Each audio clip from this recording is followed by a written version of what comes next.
وہ مسافر عرب کے صحرا میں اکیلا چلا جا رہا تھا۔ 8 ہجری کے زمانے میں عرب کا وہ علاقہ جہاں مکہ اور مدینہ واقع ہے بڑا ہی خوفناک صحرا ہوا کرتا تھا، جلتا اور انسانوں کو جھلساتا ہوا ریگزار۔ ایک تو صحرا کی اپنی صعوبتیں تھیں، دوسرا خطرہ رہزنوں کا تھا۔ مسافر قافلوں کی صورت میں سفر کیا کرتے تھے، لیکن یہ مسافر اکیلا چلا جا رہا تھا۔ وہ اعلیٰ نسل کے جنگی گھوڑے پر سوار تھا، اس کی زرہ گھوڑے کی زین کے ساتھ بندھی ہوئی تھی، اس کی کمر سے تلوار لٹک رہی تھی اور اس کے ہاتھ میں برچھی تھی۔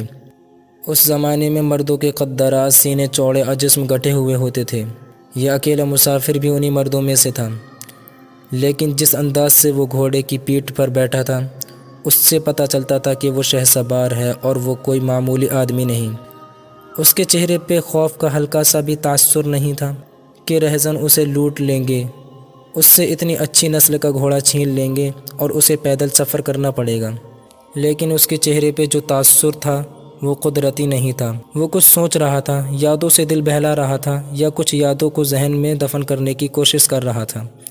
آگے ایک گھاٹی آ گئی، گھوڑا چڑھتا چلا گیا، خاصی بلندی پر جا کر زمین ہموار ہوئی۔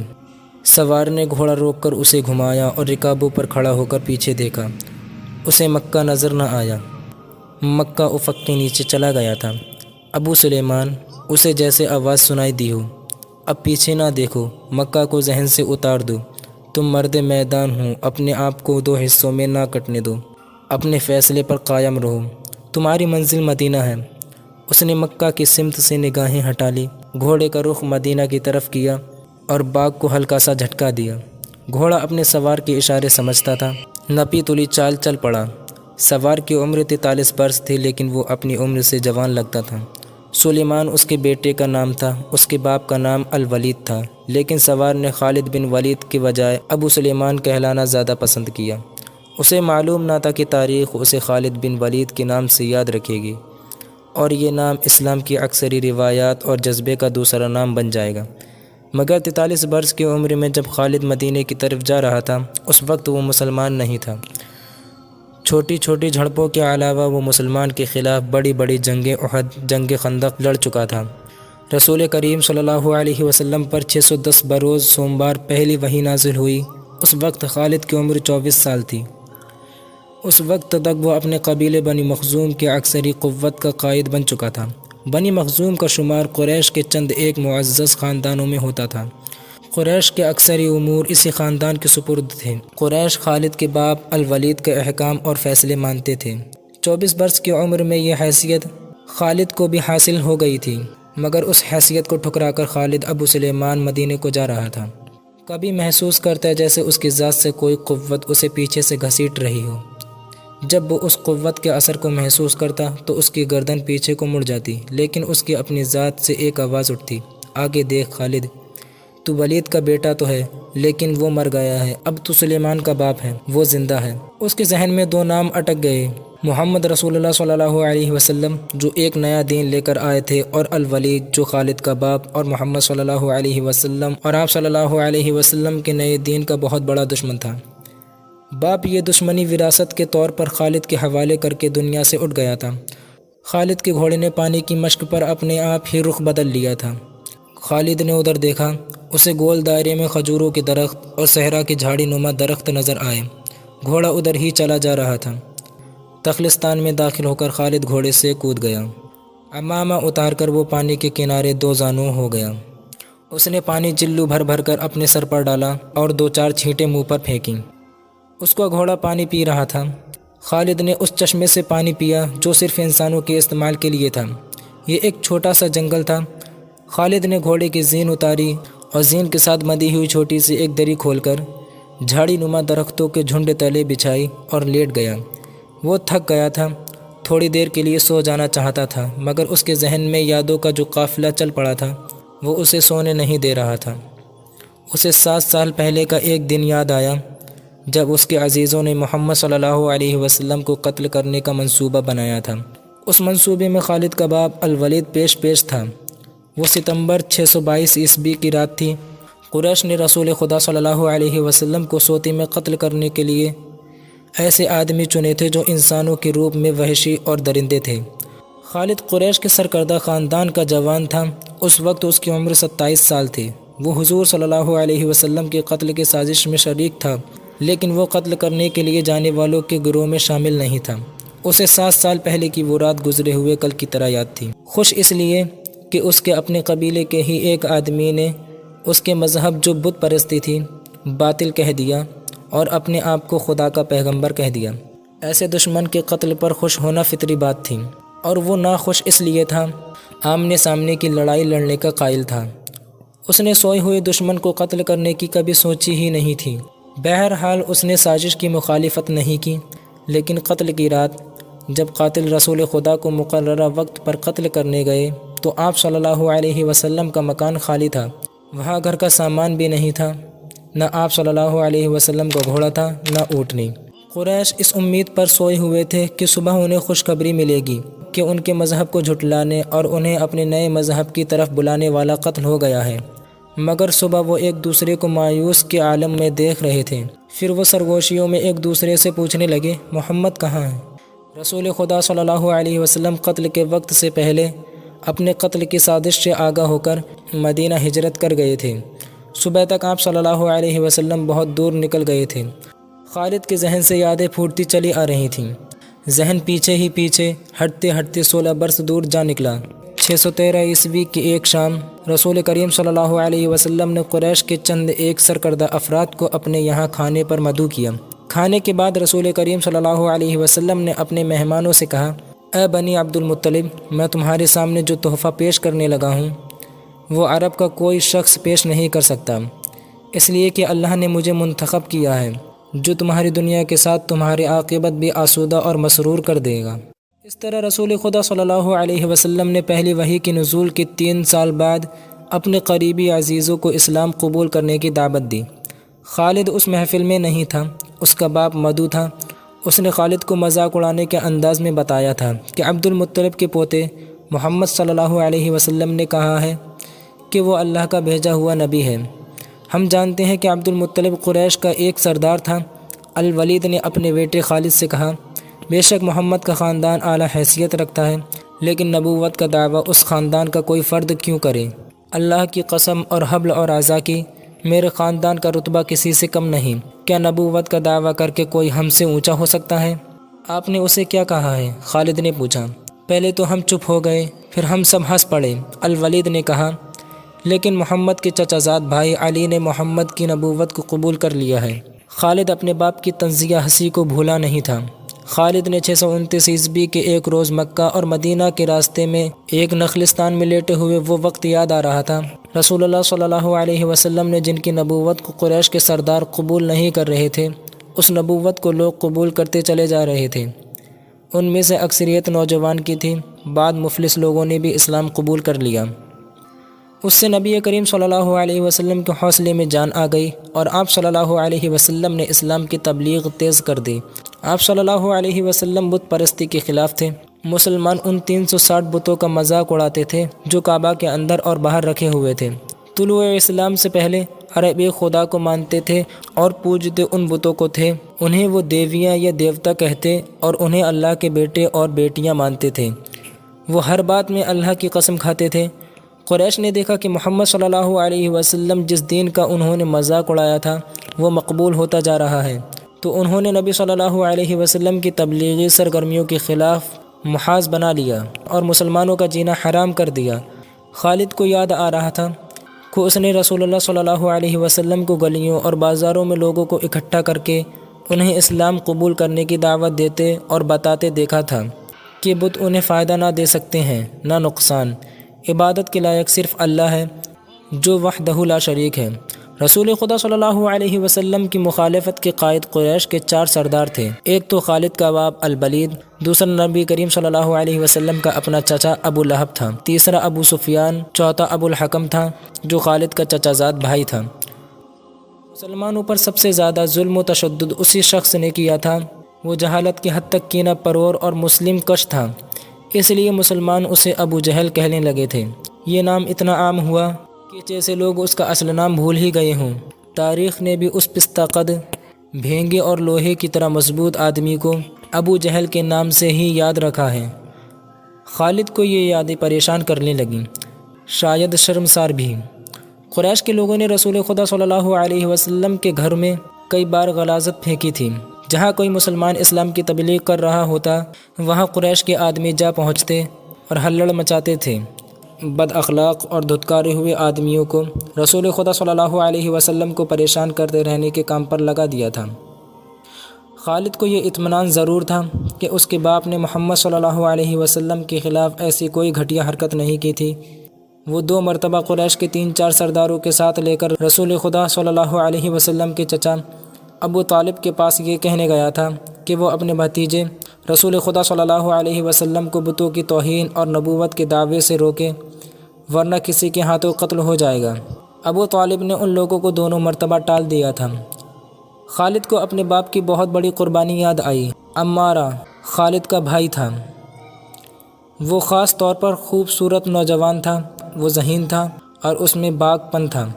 خالد کے باپ الولید نے اپنے اتنے خوبصورت بیٹے عمارہ کو قریش کے 2 سرداروں کے حوالے کیا اور انہیں کہا کہ اسے محمد کے چچا ابو طالب کے پاس لے جاؤ اور اس سے کہو کہ میرا بیٹا رکھ لو اور اس کے بدلے محمد صلی اللہ علیہ وسلم ہمیں دے دو۔ خالد اپنے باپ کے اس فیصلے پر کانپ اٹھا تھا، اور جب اس کا بھائی عمارہ دونوں سرداروں کے ساتھ چلا گیا تھا تو خالد تنہائی میں جا کر رویا تھا۔ ابو طالب سرداروں نے عمارہ کو رسول کریم صلی اللہ علیہ وسلم کے چچا کے آگے کر کے کہا تھا، اسے تم جانتے ہو، یہ عمارہ بن الولید ہے۔ تم یہ بھی جانتے ہوگے کہ بنو ہاشم نے جس کے تم سردار ہو ابھی تک اس جیسا سجیلا اور عقل مند جوان پیدا نہیں کیا۔ یہ ہم ہمیشہ کے لیے تمہارے حوالے کرنے آئے ہیں۔ اسے اپنا بیٹا بنا کر رکھو گے تو یہ تمام عمر فرمانبردار رہے گا، اور اگر اسے اپنا غلام بنا لو گے تو قسم ہے اللہ کی تم پر اپنی جان بھی قربان کر دے گا۔ مگر تم اسے میرے حوالے کیوں کر رہے ہو؟ ابو طالب نے پوچھا۔ کیا بنو مخزوم کی ماؤں نے اپنے بیٹوں کو نیلام کرنا شروع کر دیا ہے؟ کہو اس کی کتنی قیمت چاہتے ہو؟ اس کے عوض ہمیں اپنا بھتیجا محمد صلی اللہ علیہ وسلم دے دو۔ قریش کے سردار نے کہا، تمہارا یہ بھتیجا تمہاری رسوائی کا باعث بن گیا ہے۔ اس نے تمہارے آباء و اجداد کے مذہب کو روک کر کے نیا مذہب بنا لیا ہے۔ کیا تم دیکھ نہیں رہے کہ اس نے قبیلے میں آدمی کو آدمی کا دشمن بنا دیا ہے؟ تم میرے بھتیجے کو لے جا کر کیا کرو گے؟ قتل؟ قریش کے دوسرے سردار نے جواب دیا، ہم محمد صلی اللہ علیہ وسلم کو قتل کریں گے۔ یہ بے انصافی نہیں ہوگی۔ تم دیکھ رہے ہو کہ ہم تمہارے بھتیجے کے بدلے تمہیں اپنا بیٹا دے رہے ہیں، یہ بہت بڑی بے انصافی ہوگی۔ ابو طالب نے کہا، تم میرے بھتیجے کو قتل کرو گے اور میں تمہارے بیٹوں کو پالوں گا اور اس پر خرچ کروں گا اور اسے بہت اچھی زندگی دوں گا۔ تم میرے پاس کیسا انصاف لے کر آئے ہو؟ میں تمہیں عزت سے رخصت کرتا ہوں۔ خالد نے جب اپنے بھائی کو اپنے سرداروں کے ساتھ واپس آتے دیکھا اور سرداروں سے سنا کہ ابو طالب نے یہ سودا قبول نہیں کیا تو خالد کو دلی مسرت ہوئی۔ محمد مصطفیٰ صلی اللہ علیہ وسلم کا کیا بگاڑ لیا تھا ابو سلیمان؟ خالد کی ذات سے ایک سوال اٹھا۔ اس نے خیالوں ہی خیالوں میں سر ہلایا اور دل ہی دل میں کہا، کچھ نہیں۔ بے شک محمد مصطفیٰ صلی اللہ علیہ وسلم کا جسم طاقتور ہے، لیکن رکانہ بن عبد یزید جیسے پہلوان کو اٹھا کر پٹکے کے لیے صرف جسمانی طاقت کافی نہیں۔ رکانہ بن عبد یزید رسول کریم صلی اللہ علیہ وسلم کا چچا تھا جس نے اسلام قبول نہیں کیا تھا۔ یہ عرب کا مانا ہوا پہلوان تھا۔ نامی گرامی پہلوان آئے جنہیں اس نے ایک ہی داؤں میں پٹک کر اٹھنے کے قابل نہ چھوڑا۔ وہ وحشی انسان تھا، صرف لڑنا مارنا جانتا تھا۔ خالد کو وہ وقت یاد آنے لگا جب مسلمانوں کے دق کرنے والے 3-4 آدمیوں نے ایک دن رکانہ پہلوان کو خوب کھلایا پلایا اور اسے کہا تھا کہ تمہارا بھتیجا محمد صلی اللہ علیہ وسلم کسی کے ہاتھ نہیں آتا، نہ اپنی تبلیغ سے باز آتا ہے، نہ کسی سے ڈرتا ہے، اور لوگ اس کے باتوں کے جادو میں آتے چلے جا رہے ہیں۔ کیا تم اسے سیدھا نہیں کر سکتے؟ کیا تم میرے ہاتھوں اس کی ہڈیاں توڑوانا چاہتے ہو؟ رکانہ نے اپنے چہرے پر مست بحثے کا تاثر پیدا کر کے تکبر کے لہجے میں کہا تھا، لاؤ اسے میرے مقابلے میں، لیکن وہ میرا نام سن کر مکہ سے بھاگ جائے گا۔ نہیں، میں اس کے ساتھ لڑنا اپنی توہین سمجھتا ہوں۔ اس نے اکسانے والے آدمیوں کی بات نہ مانی۔ وہ کسی پہلوان کو اپنے برابر سمجھتا ہی نہیں تھا۔ مسلمانوں کے دشمن خاموش ہو گئے، لیکن سوچتے رہے کہ رسول خدا صلی اللہ علیہ وسلم کو رکانہ کے ہاتھوں گرا کر آپ صلی اللہ علیہ وسلم کا تماشا بنایا جائے۔ مکہ کے یہودی خاص طور پر رسول کریم صلی اللہ علیہ وسلم کے دشمن تھے، لیکن وہ کھل کر میدان میں نہیں آتے تھے۔ وہ خوش تھے کہ اہل قریش آپس میں بٹ کر ایک دوسرے کے دشمن ہو گئے ہیں۔ انہیں پتہ چل گیا کہ قریش کے کچھ آدمیوں نے رکانہ پہلوان کو اکسایا ہے کہ وہ رسول خدا صلی اللہ علیہ وسلم کو کشتی کے لیے للکارے، لیکن وہ نہیں مان رہا تھا۔ اس روز رکانہ رات کے وقت ایک گلی سے گزر رہا تھا کہ اس کے قریب سے ایک بڑی حسین اور جوان لڑکی گزری۔ چاندنی رات میں لڑکی نے رکانہ کو پہچان لیا، مسکرائی۔ رکانہ وحشی تھا، وہ رک گیا اور لڑکی کا راستہ روک لیا۔ تو اس کا مطلب کیا ہوتا ہے؟ رکانہ پہلوان نے پوچھا، کون ہو تم؟ اس کا مطلب یہ ہوتا ہے کہ عورت اس مرد کو چاہتی ہے۔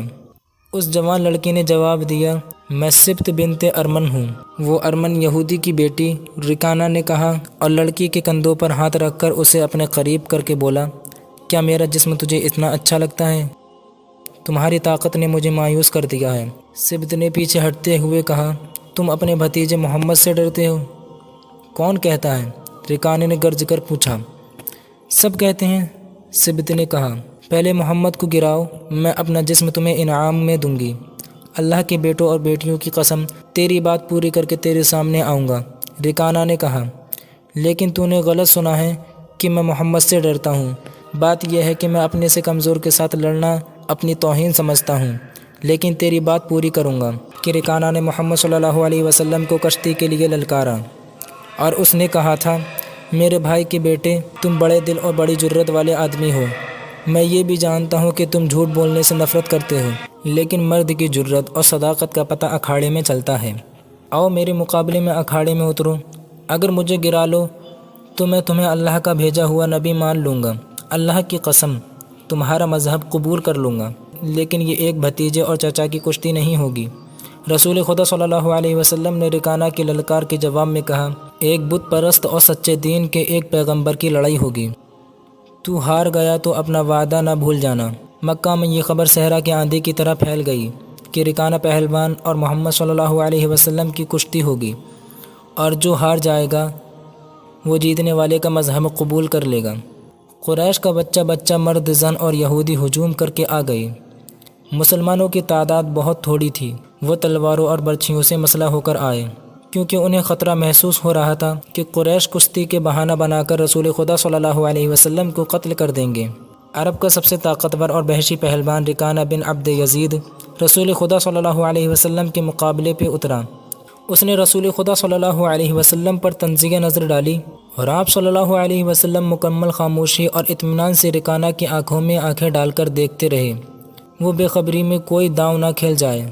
رکانہ آپ صلی اللہ علیہ وسلم کے ارد گرد یوں گھوما جیسے شیر اپنے شکار کے ارد گرد گھوم گیا ہو اور اب اسے کھا جائے گا۔ ہجوم رسول اکرم صلی اللہ علیہ وسلم کا مذاق اڑا رہا تھا۔ مسلمان خاموش تھے، وہ دل ہی دل میں اللہ کو یاد کر رہے تھے۔ انہوں نے اپنی تلواروں کے دستوں پہ ہاتھ رکھے ہوئے تھے۔ پھر نہ جانے کیا ہوا، رسول اکرم صلی اللہ علیہ وسلم نے کیا داؤ کھیلا۔ ابن الاسیر کہتا ہے کہ آپ صلی اللہ علیہ وسلم نے رکانہ کو اٹھا کر زمین پر پٹک دیا۔ رکانہ زخمی شیر کی طرح اٹھا اور غرا کر آپ صلی اللہ علیہ وسلم پر حملہ آور ہوا۔ آپ صلی اللہ علیہ وسلم نے پھر وہی داؤ کھیلا اور اسے پٹک دیا۔ وہ اٹھا تو آپ صلی اللہ علیہ وسلم نے اسے تیسری بار پٹکا۔ بھاری بھرکم جسم 3 بار پٹکا گیا تو کشتی جاری رکھنے کے قابل نہ رہا۔ رکانہ سر جھکا کر اکھاڑے سے نکل گیا۔ ہجوم پر سناٹا طاری ہو گیا اور مسلمان ننگی تلواریں اور برچھیاں ہوا میں لہرا لہرا اور اچھال اچھال کر نعرے لگا رہے تھے۔ چچا رکانہ، رسول اللہ صلی اللہ علیہ وسلم نے آپ کو للکار کر کہا، اپنا وعدہ تو پورا کرو اور یہیں اعلان کر کہ آج سے تو مسلمان ہے۔ رکانہ نے قبول اسلام سے صاف انکار کر دیا۔ خالد نے نخلستان میں لیٹے لیٹے اپنے آپ سے کہا، رکانہ کو یہ 3 بار پٹکنا تو دور کی بات ہے، اسے کوئی پچھاڑ بھی نہیں سکا تھا۔ رسول اکرم صلی اللہ علیہ وسلم کا تصور خالد کے ذہن میں نکھر آیا۔ وہ آپ صلی اللہ علیہ وسلم کو اچھی طرح سے جانتا تھا، لیکن اب وہ محسوس کر رہا تھا جیسے وہ محمد صلی اللہ علیہ وسلم اور تھے جنہیں وہ بچپن سے جانتا تھا۔ اس کے بعد آپ صلی اللہ علیہ وسلم نے جو رخ اختیار کیا تھا اس میں خالد آپ صلی اللہ علیہ وسلم کو نہیں پہچانتا تھا۔ نبوت کے دعوے کے بعد خالد کی آپ صلی اللہ علیہ وسلم کے ساتھ بول چال بند ہو گئی۔ وہ آپ صلی اللہ علیہ وسلم کے ساتھ 2 ہاتھ کرنا چاہتا تھا، لیکن وہ رکانہ کی طرح پہلوان نہیں تھا۔ وہ میدان جنگ میں لڑنے والا اور لڑنے والوں کی قیادت کرنے والا جنگجو تھا۔ لیکن اس وقت مسلمان فوج کی صورت میں لڑنے کے قابل نہیں تھے۔